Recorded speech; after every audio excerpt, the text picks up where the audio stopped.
Good morning, everyone. Thank you for being here today for what I think and promise will be an inspiring and informative session on solutions to protect freshwater ecosystems in the Mediterranean basin. My name is Anya Sitharam. I'm a former BBC World News presenter and a former ITN health and science correspondent. And it's my absolute pleasure to be here today to moderate this session. Now, we're going to be hearing about the Donors Initiative for Mediterranean Freshwater Ecosystems, known as DIMFE, and it was created in 2021 by the MAVA Foundation, the Aage Jensen Charity Foundation, and the Prince Albert II of Monaco Foundation. And we have an expert lineup of speakers today who are going to talk with authority and passion about a diverse range of projects they oversee and what the new initiative will mean for them. But before we begin, let's consider why freshwater ecosystems are important. Well, here's what National Geographic says. It says less than 3% of our planet's water is freshwater, and less than half of that is available as a liquid. The rest is locked away as ice and polar caps and glaciers. And for these reasons alone, freshwater ecosystems are a precious resource. Humans, along with 100,000 other species, depend on freshwater for their survival. So with that thought, let's open our session today. And I'm very pleased to welcome Mette Skov, Chairman of the Aage Jensen Charity Foundation, and Lena Hansen, Coordinator of the initiatives at the Prince Albert, to give us some opening words, please.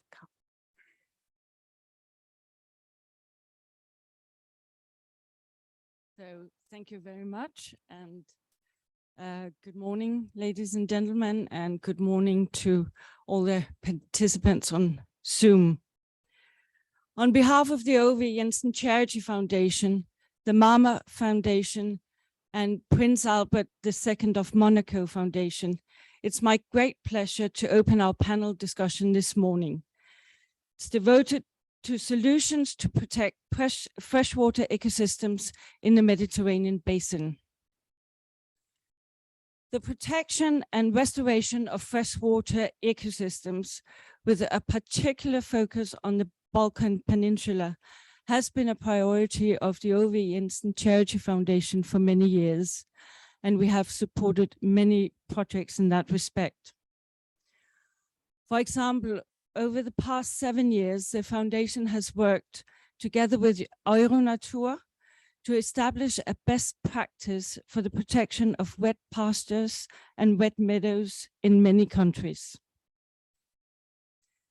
The Aage Jensen Charity Foundation has also had a long tradition of supporting projects at the Prespa Lakes, and MAVA Foundation has been a long-term and major donor to Prespa.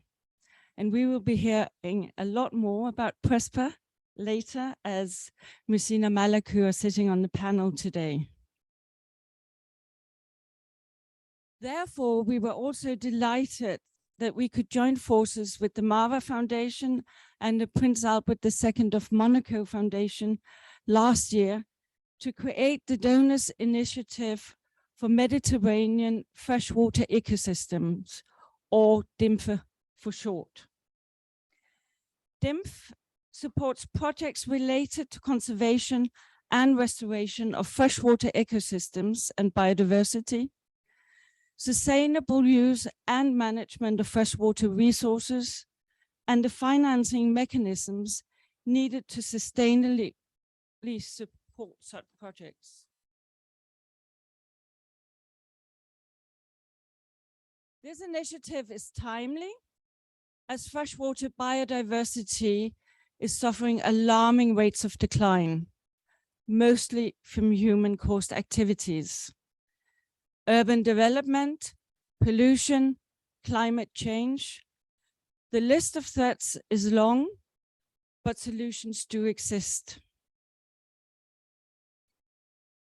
Some of these solutions will be showcased and discussed this morning.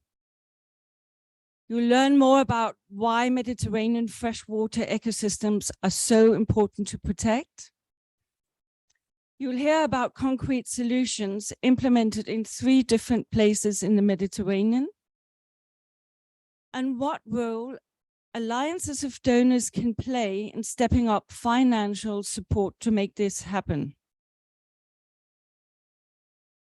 Increased support, funding and collaboration, as well as innovative new partnerships, will be needed to address these challenges and develop the most efficient schemes of protection.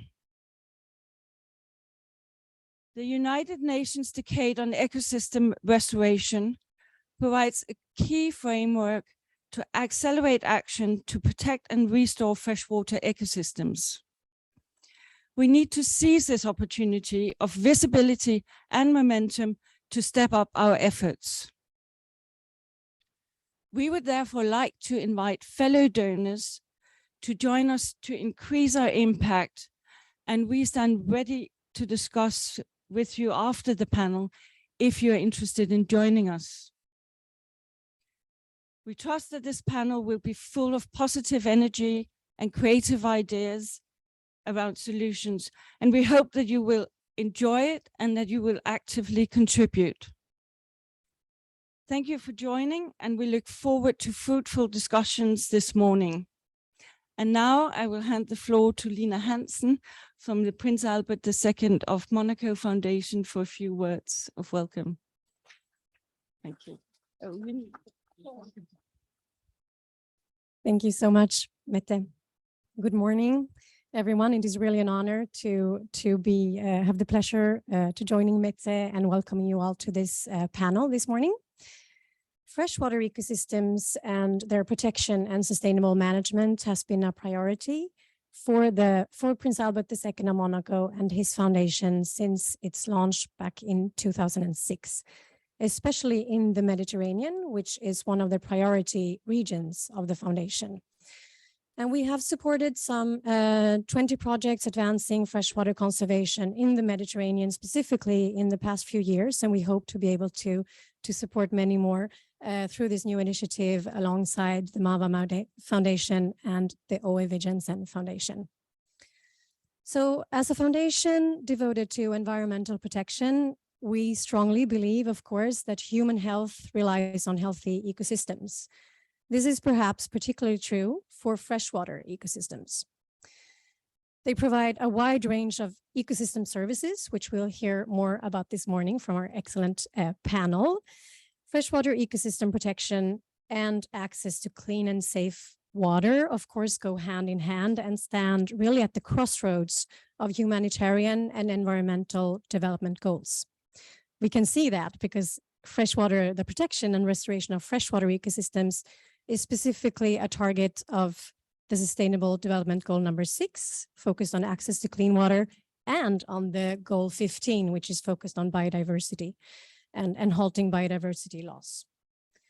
So the value of protecting freshwater ecosystems, both for the services they provide to us, humankind, but also in their own right, is getting more and more attention.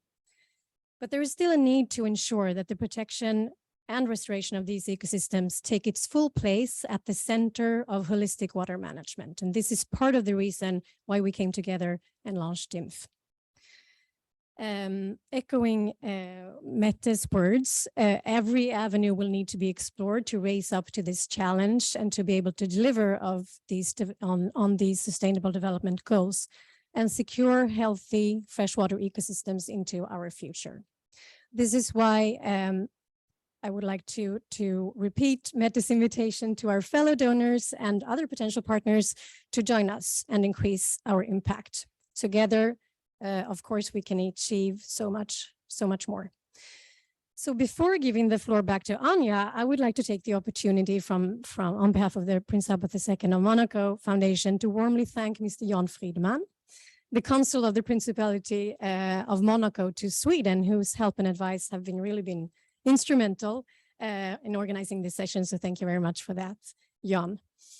And without further ado, a very warm welcome to all of you to this panel, and we hope that you will enjoy it. Anja, please. Thank you very much, Lena. Yes, and I just wanted to echo some of your words there. Holistic water management, the word holistic, I think, which really sums up the sort of partnership working that we're going to be talking about.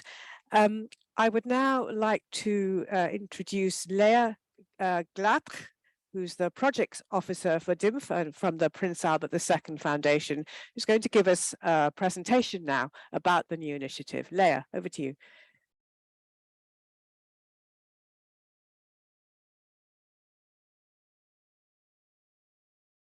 Good morning, everyone. Thank you very much for being here today. As Anja said just at the beginning, while water covers more than 70% of the Earth's surface, only 2.5% of it is fresh water. And today, this water is under extreme threat. As the global populations grows, the demand for clean and safe water is increasing. At the same time, human activity and climate change are disrupting natural water cycles, putting the healthy freshwater ecosystems that we rely on for clean water under pressure.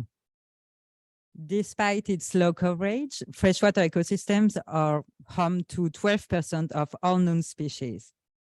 However, they have an extinction rate 4 to 6 times higher than marine organisms. It is critical to conserve freshwater ecosystems as they play a key role by contributing to human development and well-being. Indeed, they provide a wide range of ecosystem services essential for us by providing, for example, drinking water and irrigation for crops. And that's not all. Freshwater ecosystems are part of the solution to fight climate change as a nature-based solution.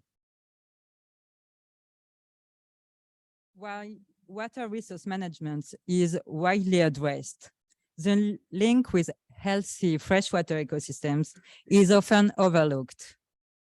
In the Mediterranean basin, the situation is critical. Almost half of the wetlands have disappeared since 1970. And since 1993, freshwater vertebrate populations have declined by an average of 28%. Out of this remaining species, 36% are considered as endangered. This is why the Prince Albert II of Monaco Foundation, MAVA Foundation, and Aage V Jensen Charity Foundation have launched the Donors Initiative for Mediterranean Freshwater Ecosystems, so DIMFE, which aims to protect, restore, and conserve freshwater ecosystem in the Mediterranean basin. Created in 2021, DIMFE draws on the expertise of these foundations in supporting freshwater conservation in the Mediterranean basin and beyond. So why focus on the Mediterranean?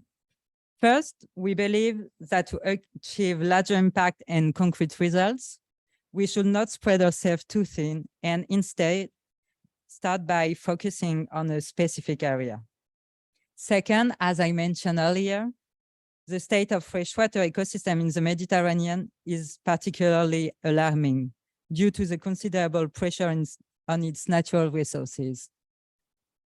Third, one of the main funders devoted to protecting Mediterranean biodiversity, which is MAVA Foundation, will close later this year. So to raise up this challenge, DIMFE aims to support projects with strong impact in the field. For the period 2021 to 2024, we have a budget of 6 million euros. The first call for projects was launched last year, resulting in the support of 6 projects with a total budget of 2 million euros. And we will launch another call for projects this year, which will be open at the end of the session. So to better understand what kind of action DIMFE is supporting, I'm going to give you some examples. So for example, in Albania, the project is lobbying against the construction of an airport within a protected area home to more than 200 species of birds. In Croatia, 10 priority sites are being restored in the Croatian Karst Mountains.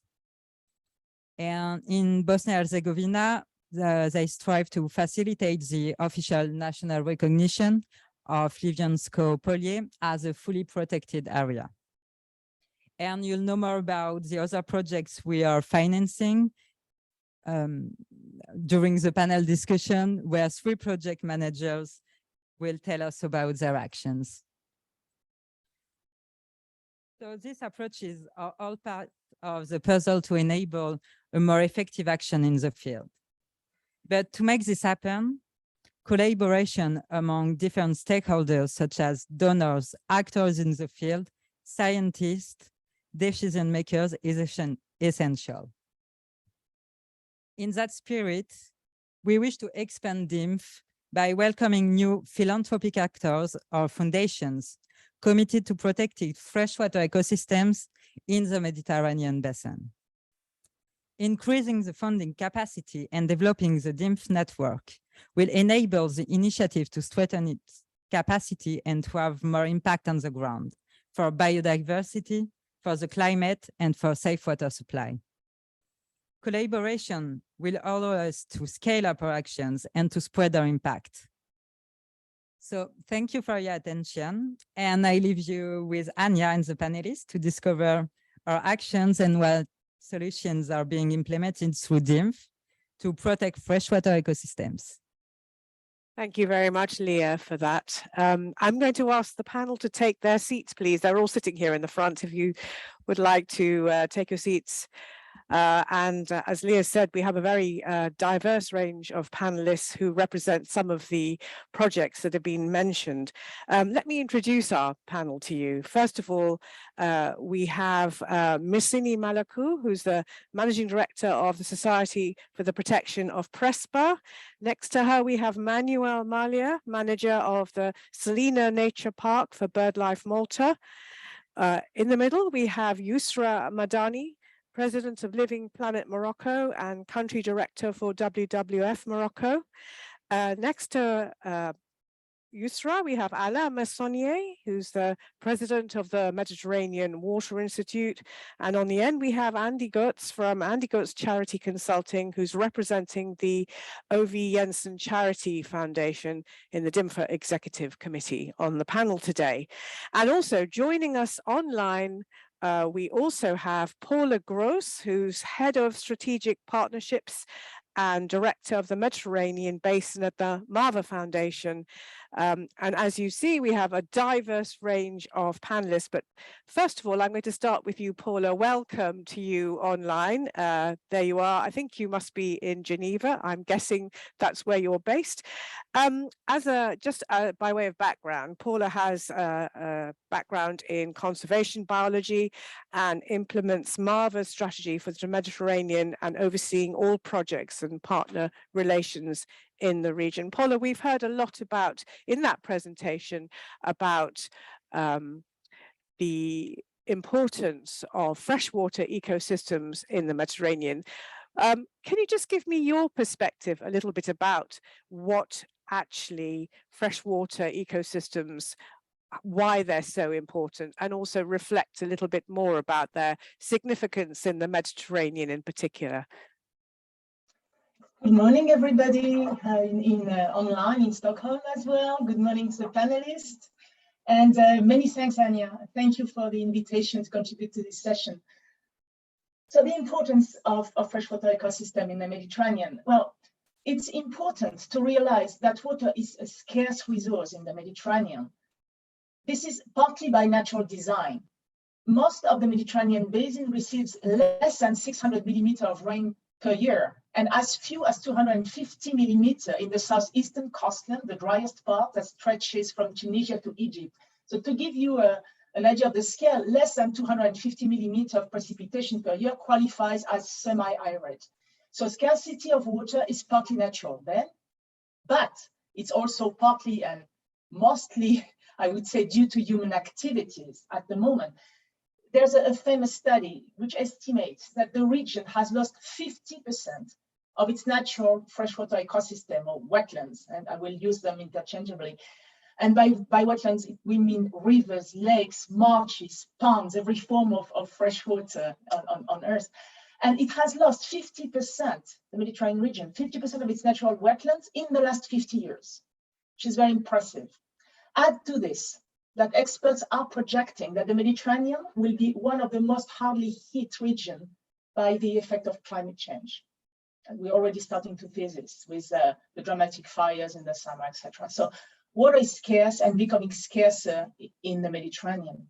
So in this context of water scarcity, maintaining healthy freshwater ecosystem is critically important to support human population in their subsistence and in their economic activities. We heard from Leah a little bit about this already. So we need to protect the existing wetlands and restore the degraded ones simply because there's no alternative source of water for human consumption, for sanitation in cities, for, you name it, agriculture, industry, tourism. And besides providing water for human subsistence and the activities that I just mentioned, freshwater ecosystem deliver a wealth of additional services. I think Lina mentioned that already. To give an example in relation to climate change, the marshes contributes to mitigate the effect of climate change by acting as carbon sink, if you like. They trap carbon, right? And they're extremely efficient as ecosystem to do this. And another example are coastal wetlands that provides a natural defense against coastal flooding, storm surges, because they're very good at somehow limiting the impact of waves and the energy brought in by big waves. And of course, but it goes without saying that wetlands are important per se for their own sake as natural ecosystem harboring biodiversity, I mean.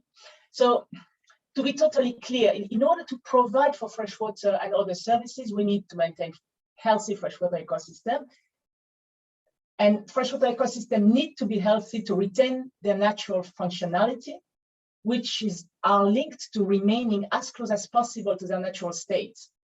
And this is achieved by retaining high level of biodiversity. So all is linked, as you hear often now, biodiversity crisis, climate crisis are linked, but also biodiversity solution to conserve biodiversity are linked to solution to solve or to adapt at least to climate change. So this is precisely what we are trying to achieve, balancing the fulfillment of human needs and the requirements for ecosystem resilience. So it's really a difficult equilibrium to reach, but it's really critical because water being so scarce, it becomes a geopolitical issue in our region with high potential to create wars, conflicts, and others. So this is why it's so important to manage to use these wetlands as, if you like, vectors for peace instead of vector for conflict. And the management of transboundary water bodies for this matter are extremely important. And we have an example. I don't know if Mirsini Malakou from the Prespa project here is going to speak about it, but in the region of Prespa, excellent cross-boundary management between the three countries of Greece, Albania, and North Macedonia not only helps to manage water, bring solution to water abundance, water availability in the region, but also helped create a peaceful relationship amongst the different communities of these different countries. So to conclude on this question that you asked me, I would like to say that this is where DIMFE enters into play. It's there to maintain, restore, and ensure the resilience of freshwater ecosystem, and this in a sustainable manner, including in a financial sustainable manner. We heard about it from Leah. And this is exactly, I think, that what the three projects that will be presented shortly set out to do. We're going to, and I'm going to finish on this, to hear about maintaining riparian habitat through adequate management in the Prespa region of Greece. We're going to hear about restoring one of the rarest wetlands in the island of Malta, And finally, we're going to hear about the search for sustainable financial solution to restore and preserve water flows in the Middle Atlas of Morocco. So I think we have an excellent panel to demonstrate what DIMFE is setting out to do. Thank you. Paula, thank you very much for setting that out so eloquently. That, as you say, the very difficult equilibrium. And let's not forget apart from the shortage and scarcity of water to humans, there is that other threat of geopolitics and conflict as a result of those water shortages. So again, a reason not just for biodiversity, but also for our human peace and stability. That's why we need to restore and protect freshwater ecosystems. Thank you so much, Paula. I'm going to bring in Mirsini now, and I think there's a microphone there. Before I ask you the first question, Mirsini Maluku, let me just give the audience a quick introduction about you. You're a biologist working mainly on biodiversity, habitat and species conservation. And for over 30 years, you've been the managing director for the Society of Protection of Prespa, where you've also worked on policy measures, sustainable development and promotion of local engagement, and as we heard Paula say, transboundary cooperation. And Prespa is renowned for its very rich biodiversity of flora and fauna, and particularly famous for the world's largest breeding colony of Dalmatian pelicans, which you may know, unfortunately, this year has been really badly affected by avian flu. So Mirsini, unlike many wetland and lake areas, Prespa, we've heard about wetlands diminishing by 50%, but Prespa has flourished in recent years and was actually removed from the Ramsar Convention blacklist at the beginning of this century. So what is the secret to its success? Thank you. You cannot, can you hear me? Yes. Okay. Thank you very much. Well, Prespa is an area, Prespa lakes are amongst the oldest lakes in Europe, along with the Ohrid Lake. And the Prespa lakes are shared between three countries, Greece, North Macedonia, and Albania. So, as you can imagine, there is a place which has suffered from wars, of conflicts, of translocations, and especially after the Second Civil War, the Second World War, there was a huge destroyment of the society, and many people left. And so the existing socio-ecological system completely destroyed. And the local traditional ecological knowledge was lost. At the same time, there is very important because of biodiversity, its biodiversity and of endemism, and because of nowadays, because of Dalmatian pelicans. But in the early 70s, thanks to an initiative taken by a great conservationist, Dr. Luke Hoffman, who is the founder of the MAVA Foundation, along with the support of the Aage V Jensen Charity Foundation. It was established there in the 70s. The area was proclaimed as a national park in Greece, and many initiatives started through many environmental NGOs, but without any result, because at that time they found that the area, the only small pelican colony, which at that time was about 150 pairs of pelicans. After many efforts, there was no result. So in the 90s, Luke Hoffman and the Aage V Jensen Foundation supported the establishment of a new system that aimed to coordinate the efforts of the environmental NGOs. And they supported the establishment of the Society for the Protection of Prespa. This actually was the first step towards the establishment of a new socio-ecological system that would support and coordinate the efforts of those that are concerned for the environment and biodiversity of Prespa. And you should have in mind that these are not confined from the geographical aspect, but include international actors, include people from all over the world and charities and governments that are concerned about the area. So after some years, there was a real success, and there was an increase of pelican population to Dalmatian pelican population to 1,500 pairs.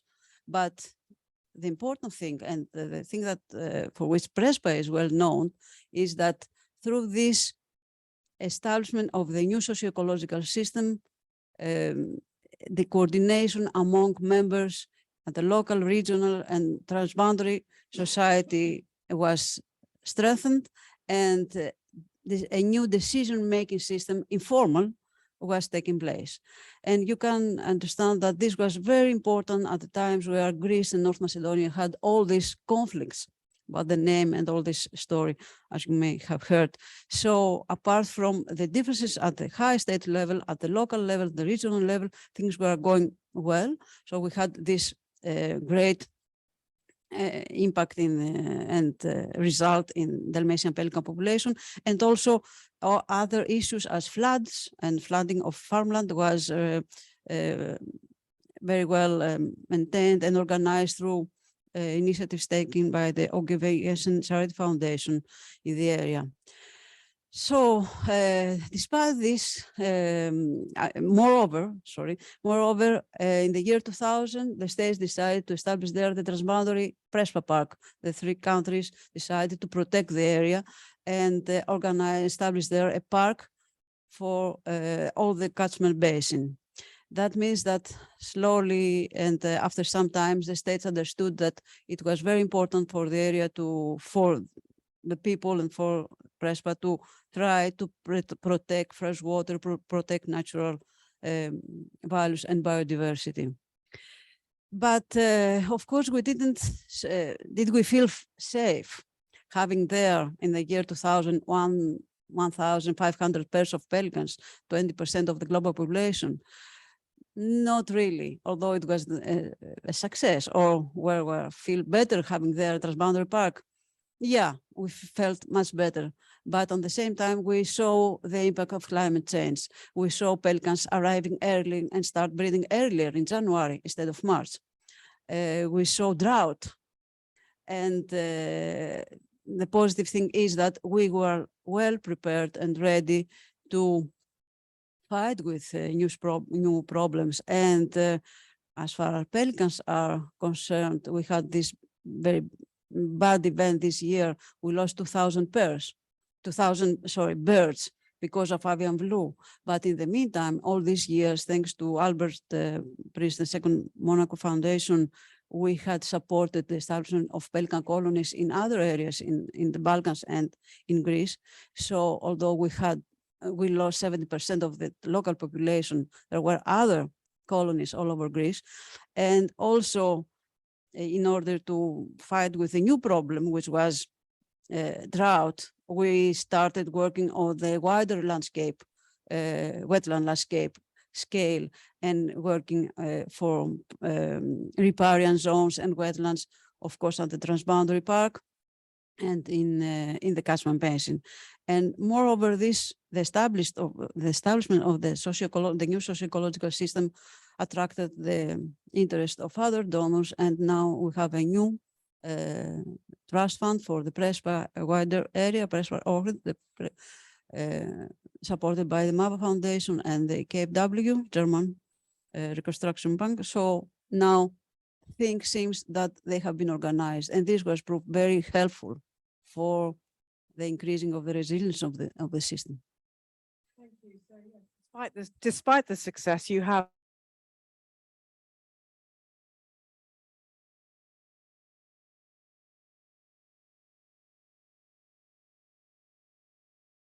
for this was that the way that your transboundary cooperation worked in relation to bird flu is the way you all work together to tackle this problem. Would you just briefly talk about that, how you actually had to remove the birds so that other birds didn't get infected? Well, this was a really heavy task because we had to work in areas where we visited normally by canoe, not by boat. So we had to remove 2,000 dead birds, 10 kilos each, using canoes and using And of course, you know, this virus is not good for people also. So we had to keep all the safety provisions and remove it in one week. But okay, this is about Prespa, but at the same time, because we had worked previously, we informed immediately all people in the Western Balkans about this, and they removed the one dead bird in their colony immediately. They took measures in order to prevent the spreading of bird flu. But the fact is that because birds arrived earlier, they died because of the low temperature. This virus is very, very strong. So we didn't have the same phenomenon in the Western Balkans or in the other colonies. And when because we removed the pelicans very fast, when the great white pelicans arrived, or the last population of Dalmatian pelican arrived later in the spring, they didn't affect it. That's really good news to hear. Thank you so much, Ms. Dini. We'll come back to you and perhaps talk a bit more about the transboundary cooperation and what's needed to maintain that and how you do that. I'd like to bring in Manuel Malia now, who is the manager of the Salina Nature Park for BirdLife Malta. And just a bit of background about Manuel. He spent much of his career as a military officer involved in maritime search and rescue, but his interest in nature started as a teenager, where he learned how to ring birds. And during his time in the military, he even facilitated military helicopter flights to access seabirds on remote cliffs to be able to ring them.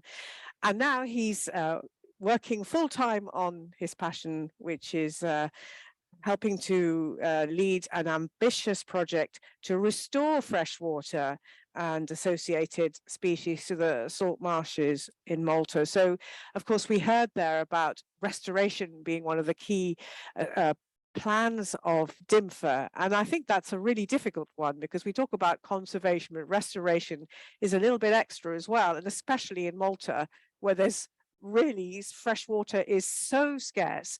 So I just really wanted to ask you, how on earth are you going to do this, and what is the biggest challenge? Thank you, Anya. The area we're talking about is part of the Salina Nature Reserve. It is a Natura 2000 site, but the project area is really a destroyed wetland. At the moment, there's no water at all. In the 70s and 80s, when Malta was increasing its infrastructure for tourism, unfortunately, a lot of material was dumped into the wetland, which destroyed it completely. So if you go today, you wouldn't believe that it was a wetland. Studies carried out in the area before this happened had recorded a high level of biodiversity in the area, with many endemic species, and species that in Malta existed only in this site. We know that under this mounds of rubble, fresh water still flows, because there were some works in the recent years and fresh water surfaced. We tested it, and it is confirmed that it is good fresh water. And since we took over the management of the site, that was late in 2018 by agreement with government, and based on the management plan that was designed for this Natura 2000 site, we started getting the permits necessary to recreate the wetland. So it's not really a rehabilitation. At the moment, there's no wetland, so we will be recreating it. We will be removing all these mounds of rubble, and part of it is sediment that was dredged probably from a nearby canal, sea canal, and not to create another problem elsewhere. We will not dump the material elsewhere, but we will reuse it on site. Hopefully, we will create an area of shallow ponds, and we are already in discussion with Sicilian NGOs that are working on some Annex 1 species, particularly the marble teal and ferruginous duck, and we will design the area to facilitate takeover, or at least wintering sites for these species that are breeding now in Sicily. Our plan is two-pronged. So one direction will be recreating a wetland for biodiversity, but because Malta is so prone to human pressure, we believe that to ensure its longevity, we need the public to understand the importance of nature. And for the public to want to preserve nature, they have to love nature. And to love nature, they have to experience nature. And that takes us to education. So part of the project is to develop an educational area for school children. And we will be working closely with the education department. We have already an established collaboration with them where they bring school children to other reserves that we have. And this area will be an outdoor classroom, sort of, so children can have a hands-on experience of nature, where they can see the biodiversity from the creepy crawlies to the birds and the fish, because the place is teeming with fish at the moment, actually. It also houses a good population of killifish, which probably it is one of the key elements that makes it a Natura 2000 site.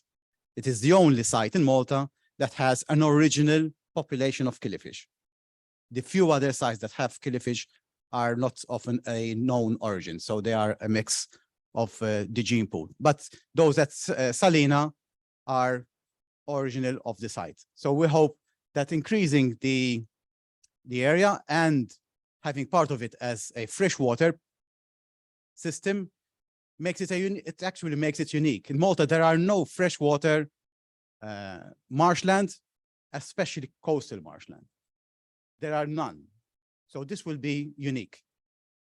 And the other freshwater areas that are on the island are seasonal. So only they start when we get start rains in the small valleys that we have, and they disappear by March. So this would be hopefully a permanent freshwater system for biodiversity and education of our young generation. Thank you. So obviously not fresh water for drinking, though, because most of the water is from desalination. Drinking water comes from the underground system. So water is pumped up from the aquifer, but because too much has been pumped over the years, it has become saline. So more than 50% is produced by reverse osmosis plants, and they are mixed to make it drinkable. So our action is purely to increase biodiversity. The freshwater stream is not of a volume that creates a potable source. So this is purely biodiversity. Okay, thank you. And of course, just to say, there'll be a chance to ask questions to all our panelists shortly. So if you have any for the two that have spoken already, please do think of some. Right, we're now going to go on to Yusra Madani. Welcome.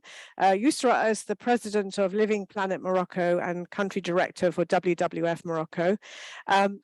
A little bit about Yusra's background. After a very high-profile career in sporting events management, Yusra says she followed her heart and left the private sector in 2013 to pursue social and environmental work. And in a short space of time, she rose from volunteer communication officer to country director for WWF Morocco. And she has had such a successful record that she and her team have set up 14 Ramsar sites in Morocco in a very short space of time. And you recently set your sights on the Cebu water basin, which we'll hear more about. Yusra, so tell us about the Cebu water basin, and the sustainable financing mechanism you have also established. Thank you. Just for the story, actually, our NGO Living Planet Morocco was created in 2018, thanks to the support of MAVA Foundation through that project to create the Cebu Water Fund. So we started as a team of 4 people, we were outside the circle of environmentalists in Morocco, and we wanted to do things differently, actually. So thanks to the support of MAVA and of our international partners from the biggest NGOs in the world, we could in 4 years actually become a key player in freshwater in the country and a pioneer in a lot of topics like nature-based solutions, e-flow, water fund, and we also try to revive the traditional sustainable practices for water and land use in the country that doesn't cost much actually, and proven their efficiency in the field. So at the beginning of this project, we faced some challenges. The first one was the lack of studies, of data about the Subu Basin. So not because it didn't exist, but it wasn't traditionally shared with NGOs in the country and even between institutions. So we started by filling that gap. We launched a lot of studies about hydrology, agriculture, socioeconomic, the business case of the water fund, water balance, etc. And we tried actually to fill that gap and to build a bridge between public institutions to start sharing information, and we succeed on that. And the second challenge was that we were a small NGO and we didn't have big budgets, and for public partners, we were small players. It was sweet. We had a dream actually to build that fund, but we didn't have the budget for that. And for the private sector, they didn't want to get involved as long as the public partners were not involved in the project. So we were stuck at the moment. And thanks to the flexibility allowed by MAVA in that project, we could change totally our proposal, and we decided to dedicate a big part of our budget to projects in the field to support the local population implement projects in the pilot area in the Subu Basin. So we went regional, we worked with the local population, with public institutions, but in the regional field. And those people were more attached to their wetlands. So we found a lot of goodwill in them to help us, and even off the record sometimes to achieve our objectives. And we decided to organize an exchange visit with our friends from the Nairobi Water Fund, and we took our public partners there to see by themselves what is a water fund and how the impact can be on our country. And after that, things became easier because we could complete finally that steering committee and start working on big projects in the project. We signed an MOU with all the public partners, and we launched the second phase to fund 10 more projects for the local population. And after some time, our work started to speak with us, and people from the national level started contacting us to see what we are doing there. And we decided at that moment to launch bigger, complex, more complex projects, conservation projects, like the restoration of the Middle Atlas lakes. And it was a taboo topic at that moment because we had to point the responsibility of a very powerful ministry like the Ministry of Agriculture on what's happening in those lakes. And it was very difficult to do at the beginning, but we succeed through that steering committee of the Subu Water Fund to convince people to help us on this first experience of restoration in the country. So we submitted an action plan, a restoration plan that has been approved with by the committee and by the governor of the province of Ifrane, and we are very happy to say that we will start the first conservation restoration projects in the country in the next months. Yeah, I think it's very quite an ambitious task ahead, but I'm just interested in the whole public-private financing. If you could explain how that will work. Yeah. As I said at the beginning, we started just with MAVA Foundation, and those last 2 years we developed other projects to other donors, among them DIMFE initiative and other ones like the French Development Agency. And we have just been joined by one big international corporate, and we have been also contacted by some Moroccan corporate now that want to get involved in the restoration of Aage Lake, water bottler and the bank actually. So, and regarding the public investment, this through that first project of restoration of Aage Lake, we will have the first subvention from the public partners for the first time, actually. Wow, that sounds amazing. Good luck. Yeah, so we'll come back to you shortly. Right, I'd like to bring in Alain Massonnier, who is president of the Mediterranean Water Institute, which is the leading Mediterranean professional network.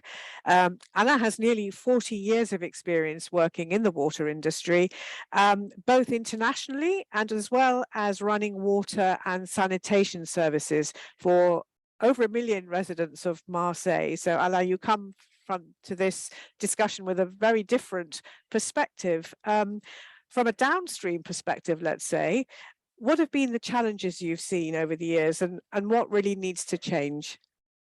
Okay, first of all, I would like to thank the three foundation to create this this initiative, which is very worth it for the nature. IME, the Mediterranean Water Institute, that we call IME, Institut Méditerranéen de l'Eau, was created 40 years ago, and at the initiative or operator of management in Mediterranean, management of water, potable and sanitation services, and is formed by three colleges. It's very the entity of the institute. The first one is ministries, collectivities, region in charge of the management and protection of the water. The second college is operators and firms working in water, private and public one. And the third one are experts of Mediterranean. So it is the first, now we can say it's the first Mediterranean network of water professional.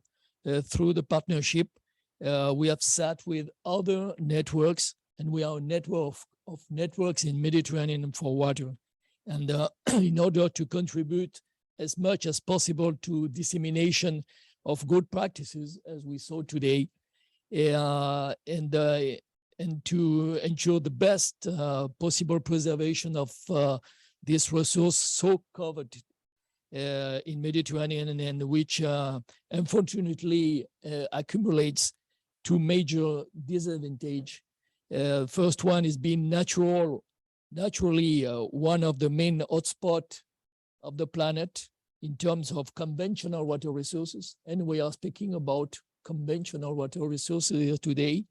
And the second one is the second hotspot in climate change in worldwide after the pole. So this is not a very good news, but we have good news. We have experience, we have NGO like you, we have a bigger solution with non-conventional water resources. But before, maybe we have to speak more about conventional water resources and have a new vision of how to manage these conventional water resources like the wetlands. And frankly, I spent the 40 years in water systems, managing water systems, and I'm very poor in knowledge in the wetlands. So here today, as a president of IME, I offer the possibility to promote this kind of initiative in the Mediterranean and in the worldwide.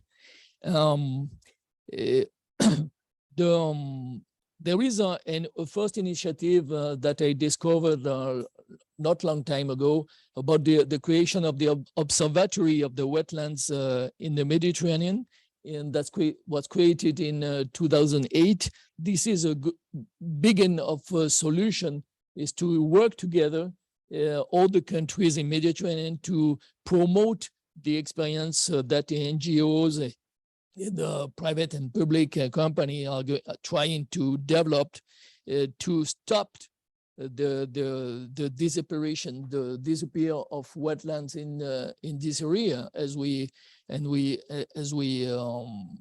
already widely pointed out. 50% of the wetland disappeared in the 50 last years, but in the last century, there's 2/3 of the wetlands in Mediterranean area. So that means that it's increasing, it's not decreasing. So we have to stop this. And this kind of initiative could help doing this. The ecosystem services and benefits provided by wetlands are still not well known, as I told you for myself. The first one is supply service resources as water, as fauna, flora, materials also. The second one is regulation service, and in particular in water regulation. And now with in the Mediterranean, we know more and more prolonged drought followed by floods that can be catastrophic, as we saw 2 weeks ago in Corsica. And this wetland can act like sponges and retaining water when it's full in excess and returning it when it's lacking. I think that we have to promote this kind of initiative to restore confidence between the nature and the development. This is very important. And the third family of service that provide wetlands are maybe the best known, the recreational, cultural, and leisure, etc. But it's not enough. We have to remind the two first one. In summary, maybe to move from observation to action, the Mediterranean Water Institute will continue to disseminate as widely as possible good practices to ensure the presentation of good use of wetlands, and thus maintain the services that have provided every day for thousands of years for the humanity. Thank you very much, Alain. I think you sort of echo very much what everyone else is really saying, not just about cooperation, but about good communication.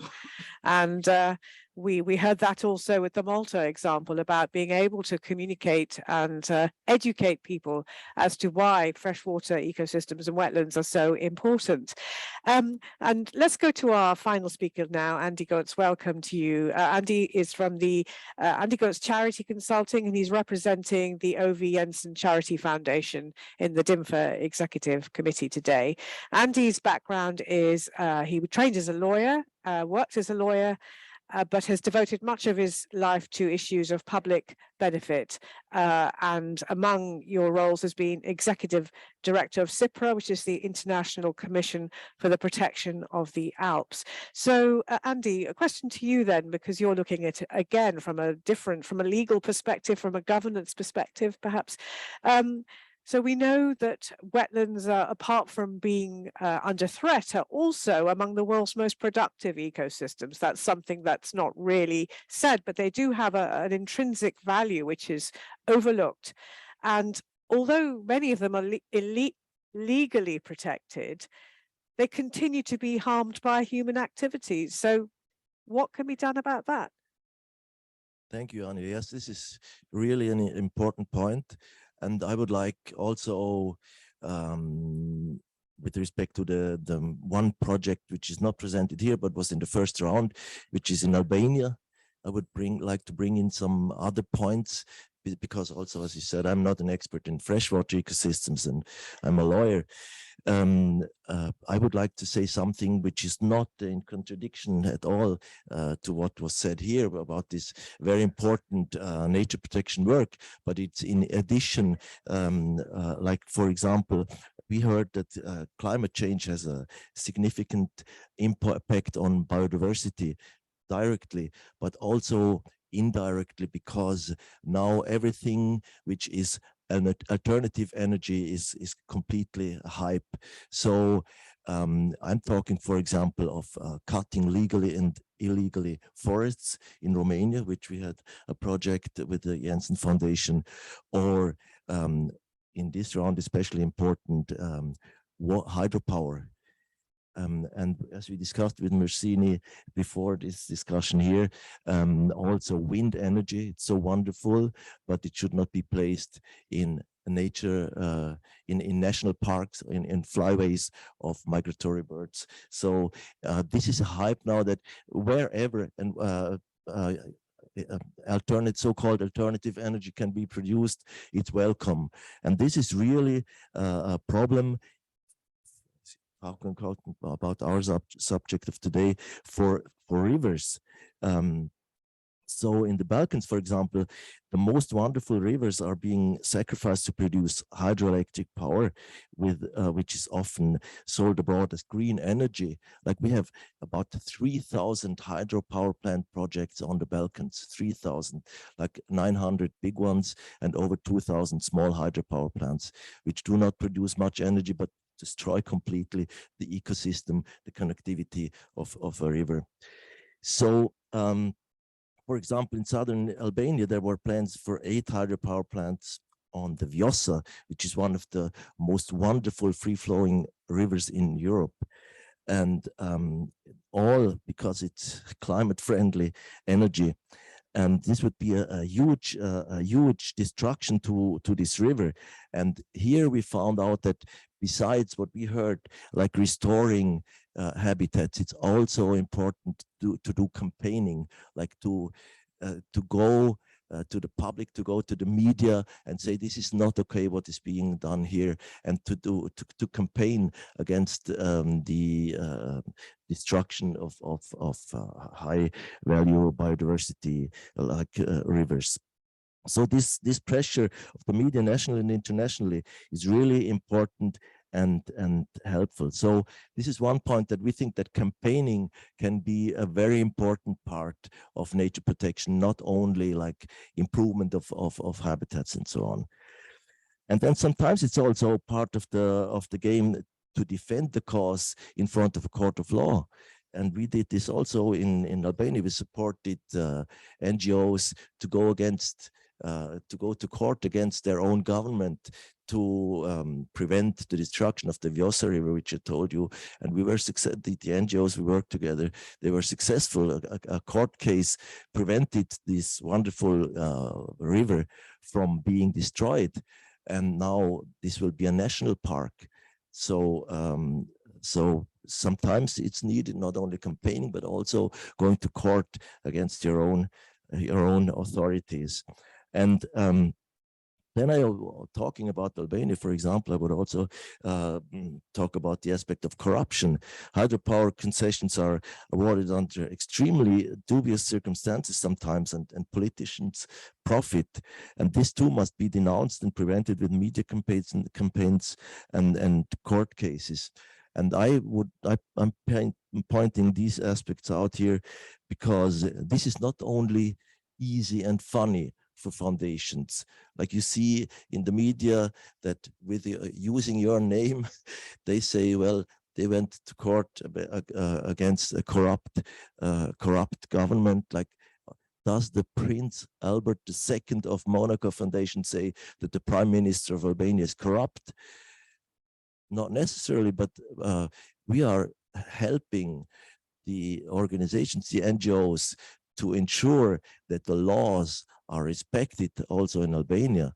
So this is always discussion within a foundation council, and I know it was one at the Jensen Foundation, but I'm very happy that these discussions happen and that that you discuss about these things. It's sometimes maybe easier to improve habitats for migratory birds than going to court against the government. But I think when we talk about holistic approaches, this is also one part that you are also ready to support NGOs who fight with campaigns, with legal cases against illegal destruction of nature. That's a point that I wanted to bring in, and I'm not saying that we are mainly supporting projects that fight against governments, but I say we are also ready to do this if it's necessary. Yeah, you're upholding the law in your own way. Yes. Okay, thank you so much. I'm going to open the floor now to questions from the audience. We can take a microphone round for you to ask any questions. So please raise your hand. Yes, we already have 2. So do we have just one microphone, or do we have a spare microphone at all? Just one. Okay. Thank you. Thank you very much.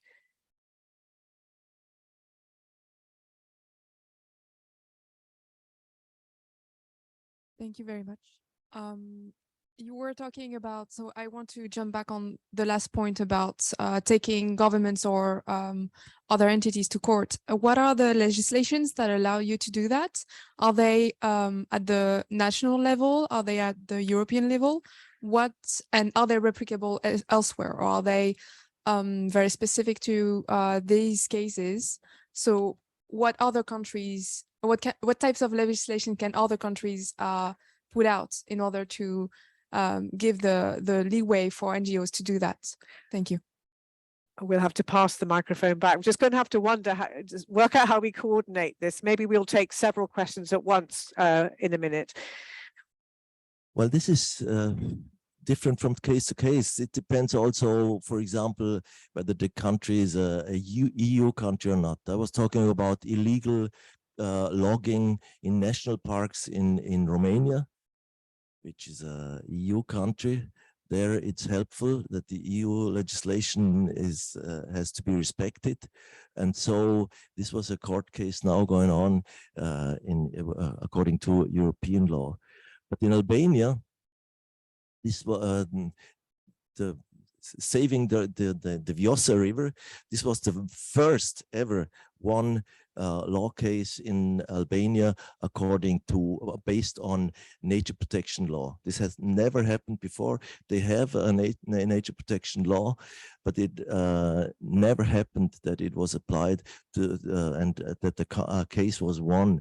So in this case, this was national law, and many countries like Albania as well are accessing candidates to the European Union. And here and they have to prove that they are that their legislation is in accordance with the European legislation. So in this case, it's not about going to court, but always communicating towards Brussels that they are not respecting European laws. The Water Frame Directive does not allow to dam these wonderful rivers. This is against the law. So here it's a campaign more in Brussels than in Tirana to show that they are not respecting European legislation and they cannot access the European Union if they do not do so. Thank you. I think you can just ask the question and I will repeat it so that the online audience can hear. Yeah, and if you can give your name as well.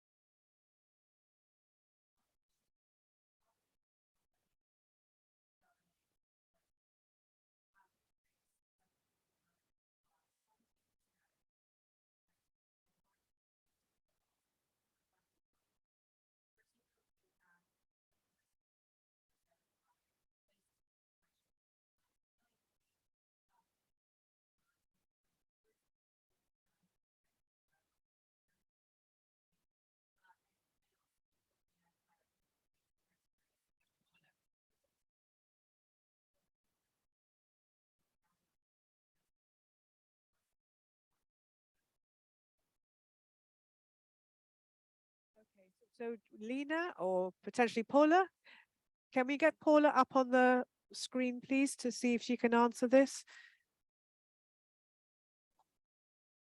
Yeah, I will do that. I will repeat it. Well, I'll try. I will try. Hello, Paula.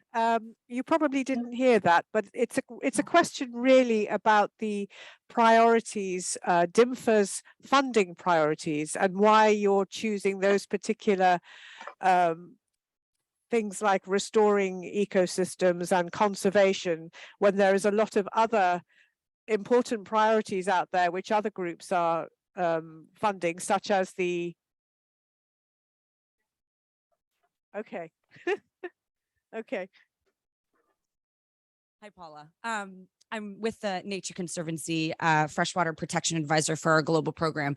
I'm curious now that since today you're launching your new call for projects, can you walk us through what your criteria are what your priorities are for selecting projects for protection and restoration. I'm asking because this is an important year, or hopefully an important 10 years, as we're getting commitments out of things like Convention for Biological Diversity for 30 by 30, protection of 30% of the planet by 2030, as well as just improving science and also commitment to biodiversity. So if you could just talk about the criteria you're going to be applying to the projects that you'll select in this next call. And also just to say, I commend this alliance of private foundations. It's an impressive model. So thank you. Thank you. Well, thank you very much for this important question. We are just starting, right? And it's our first call for proposal. So initially, we decided not to set too specific criteria because we wanted to see which pool of applicants we would have under the very broad banner of objectives that were presented before: protection, restoration, and sustainable funding of for the conservation of freshwater ecosystems. So why these these categories? As we heard, there's a lot of pressure on Mediterranean ecosystem, freshwater ecosystem, as everywhere else in the world. But one very important thing is to protect the remaining. We heard from our colleague in Malta that freshwater is so scarce now. It's all become saline. You know, because of too much extraction.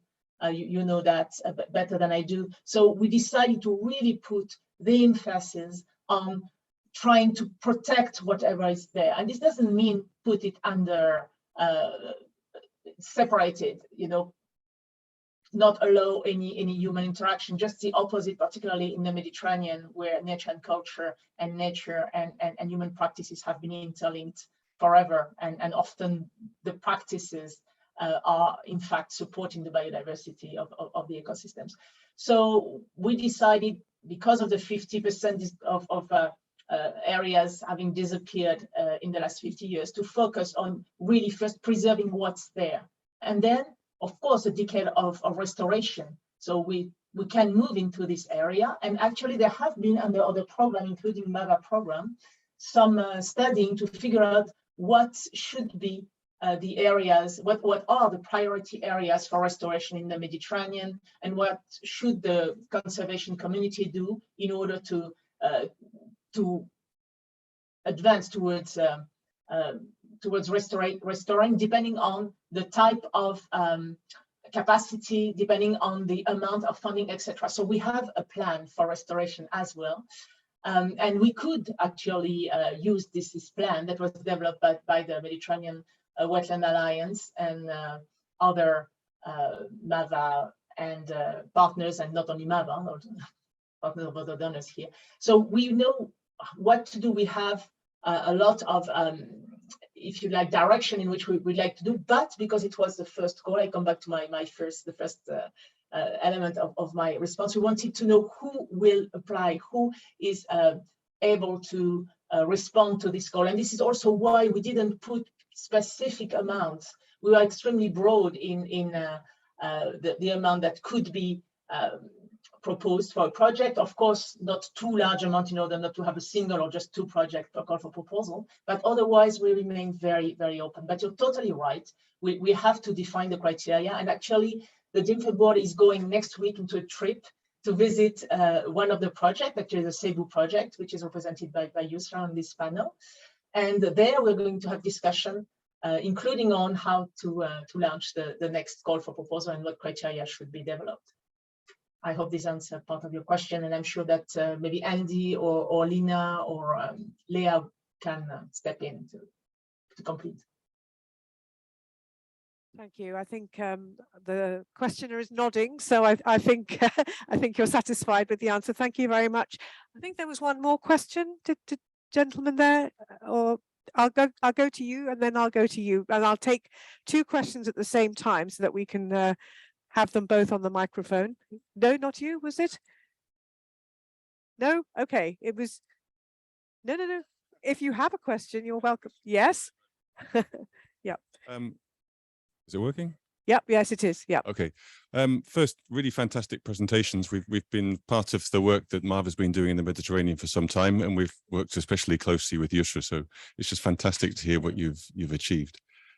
Just a broader question, maybe to Paula or DIMFE or to the other panelists. Just in terms of protection and restoration of wetlands in the Mediterranean, I mean, there's a lot of pressures on them. We've heard that said. And most of those come from well outside the wetlands. It's not people in wetlands are doing, it's agriculture, it's water use, it's tourism, it's a whole range of different drivers. How do you see the best way to engage these actors in the conservation and protection work so that the good work that you do on the ground has a better chance of being sustainable? Thank you. And I'll take the other question. So bear that one in mind. How do we actually engage the people outside the wetlands who are causing the pressure to perhaps rethink? Over to you. Yeah. Julie van der Bleek from the International Water Management Institute. My question links actually very much to the previous two, which is indeed also about the broader context. And hence was also very happy to hear about Yusra's project, which looks, I think, at also at the broader context. So to protect and restore these freshwater ecosystems, we have to look broader, and we have to look at, and indeed the users outside specific wetland or whatever. So indeed, my question is then, what is the openness to look at that? So to not just broaden the scope of the actual interactions of the project, but also the scale to look at other basin users and or methodologies for understanding better how water is being used and how that impacts a specific wetland, for example. So that's my key question. I was also interested in Yusra's example where I mean, I know the water funds and a lot of them also by TNC. What I'm interested, what I didn't get is that often with the water funds, for example, with the bringing in of the private sector, is that they would have a direct benefit also of funding, right? So the better fresh water for the factories or whatever, things like that. So I didn't quite understand that. So if there's time, it would be interesting to hear, otherwise I'll follow up with you. Thank you. Thank you very much. Let's go back to the panel there. And because you mentioned Yusra to begin with, perhaps you'd like to answer the question about the very last point there about the funding, and then we'll take the broader questions. Actually, when we started to work on that water fund, we decided to adapt it to the Moroccan context. So even the offer we proposed to the donors were different from the other water funds. We are working at the basin scale. Usually water funds work at a city scale. And we decided to divide the pillars we are working on and we are proposing to donors on 4 pillars. We have water and wetlands, biodiversity, sustainable agriculture and socioeconomic development, and education and cultural heritage. Because when we started speaking with corporates in the country, we've seen that it didn't fit at the beginning in their strategy. So we started to broaden this offer so we can fit in the strategy of different donors and attract more people in the fund. So we also thought about that fund as the first thing, it was a solidarity fund in the country. So we started by working on payment for ecosystem services, but it's a complex thing to explain to people actually simply. So now we are talking with people from banks. They don't have a direct interest in the Cebu Basin, but they want to help because it's something that it will be good for the country, because we ambition to work at a basin level, but after that at a national level, if it's possible in the next decade or 2 decades, we are still here. So it's really a different water fund adapted to the Moroccan context and to the difficulties we have in the country. You're talking about, you're actually answering part of that question. It's really also about, you're talking to banks and all sorts of people who perhaps would not be aware of some of the pressures, and you're communicating the importance of that message to them.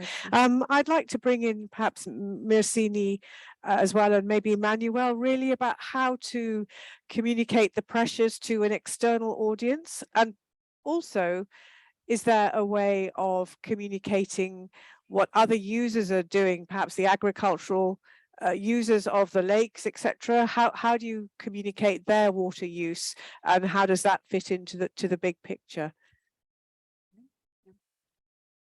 Well, you don't start without them. I mean, from the very beginning, you are starting with them, and they're not just users. They are you just share with them and with others outside the basin. You are sharing common resources.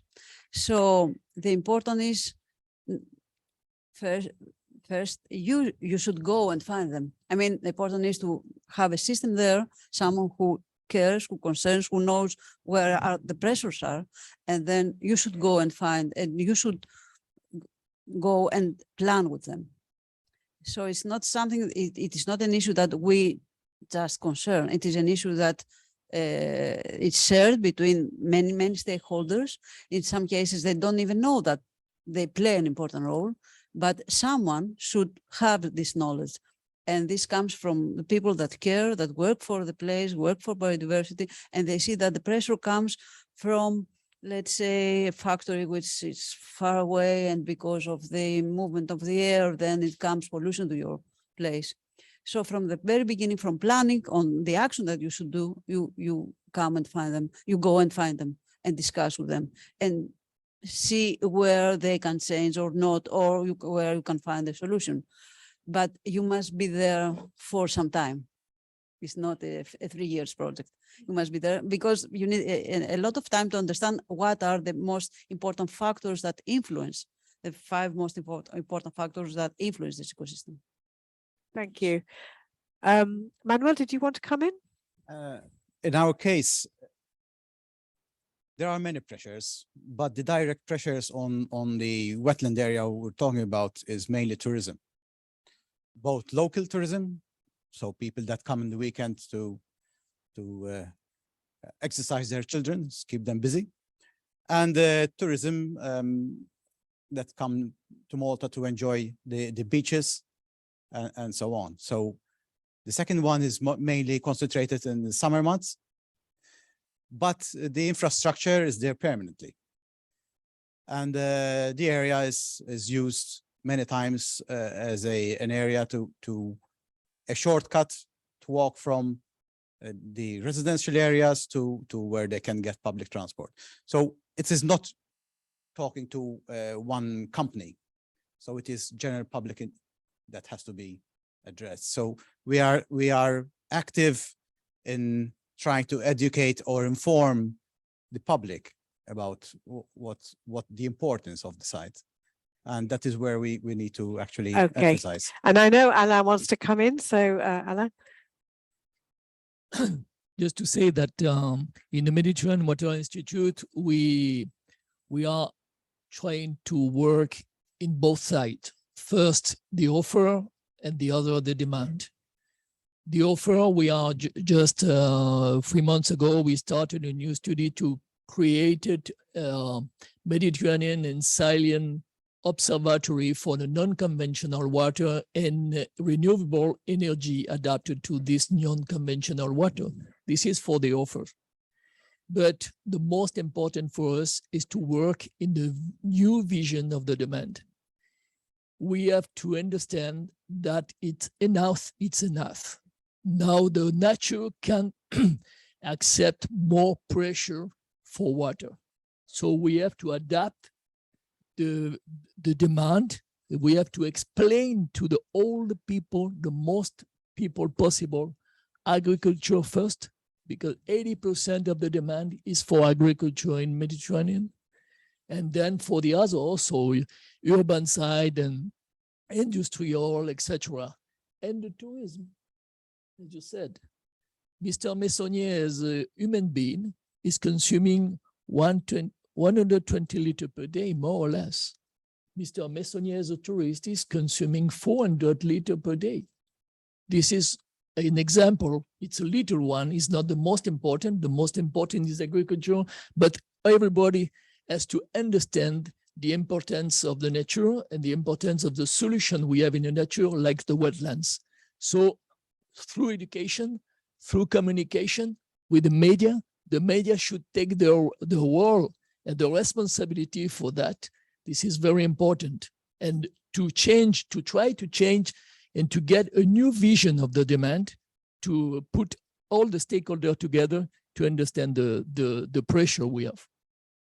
Thank you. And, you know, we've only got 5 minutes and there's so much more I'd like to talk about and go into, but we are going to have to wrap up. I'm going to take those as your final messages, Anna. I hope you don't mind. Do you have more to say in 30 seconds? I'm going to go to you now, Andy, and in 30 seconds, what would you like the audience to take away from today's discussion? What would you like them to leave the room with? Maybe not from this today's discussion, but from DIMFE in general. Just would like to say DIMFE is ready for you. DIMFE is looking for additional donors, and DIMFE is announcing in a few seconds the second call. Another 2 million are ready for you, so join us.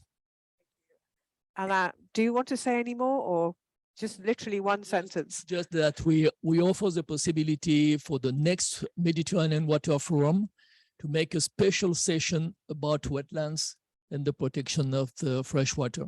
Thank you. Yusra. That we are at the beginning of the journey, and wetlands restoration is a long-term process and needs a commitment for decades, and requires passion, commitment, but also funds. And thanks to DIMFE initiative, we will be able to upscale the work we started in the pilot area and continue what we started. Thank you. And of course, Myrsini encapsulates long-term commitment. I mean, you've been restoring and working on Prespa for over 30 years. Well, I would say that the donors' role in protecting freshwater ecosystems and specifically wetlands is very important, was proved very important, crucial. And it is, it will be very helpful if this initiative could be strengthened by more donors, because there is a system there which works at eco-regional level, at the level of Mediterranean for many years, and it has been well maintained and organized. So it is very important to increase the cooperation and increase communication of the importance of a freshwater ecosystem and cooperation of all these stakeholders and actors that concern about wetlands in the Mediterranean. Thank you. And Manuel. We consider that knowledge sharing is a vital aspect, and cooperation, collaboration with regional actors that influence each other. We are bird life, so we are just a lot of birds. So we are on the flyway. Birds come to us and go to others. So collaboration with where they're coming from and how we can help each other, and how to manage sites better for biodiversity. Thank you very much. And let's not forget Paula. Let's see, is Paula still there? Paula, do you have something, one sentence, please, from your perspective? What would you like the audience to take away today? In one sentence? Oof. Yes. Just highlight the fact that the financing for restoration, conservation of freshwater ecosystem is totally inadequate. That a recent study from European Foundation Network showed that only 2% of all environmental funding from European philanthropy goes to freshwater ecosystem. So this is a plea, really a message for the donor community to ask them consider joining DIMFE, considering in particular that we have strong capacity for conservation of wetland in the Mediterranean, a mature community of NGO, academics, private sector actors, governmental bodies, etc. And if I may add just one thing in response to what was last discussed, what is it very important as well to support not only the preservation of wetland. It's not what DIMFE wants to do only. What they want to do, we want to do as well. It's provide solution, develop technical solution for the actors who are at the source of the conservation issue, like the agriculture, for example, industry, etc. Provide solution for them to consume less water, to be less damaging to the ecosystem, because there's a large proportion of these actors who want to do something but don't know what to do. So DIMFE could support the pioneering of technical solution and could support also through development of financial mechanisms that allow investors to support this technical solution. So people practicing, for example, agriculture could be less consuming less water. So it's also one of the aspects I wanted to highlight from the previous debate. But please, my main message, please, fellow donor, join DIMFE. Ah, wonderful. Thank you very much. And let's invite Lina and Mette, please, for some final thoughts. Thank you.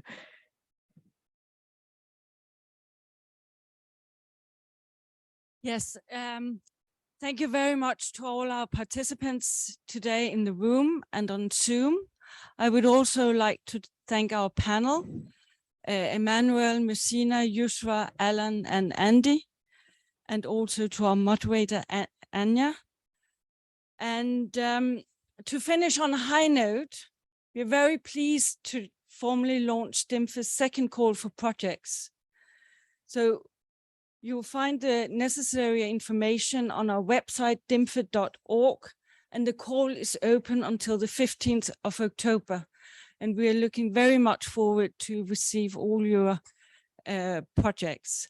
And also, as has been said many times today, if somebody would like to join DIMFE, we would be really pleased. That would make us able to have maximum impact in finding the best solutions to protect freshwater ecosystems. So thank you very much to all.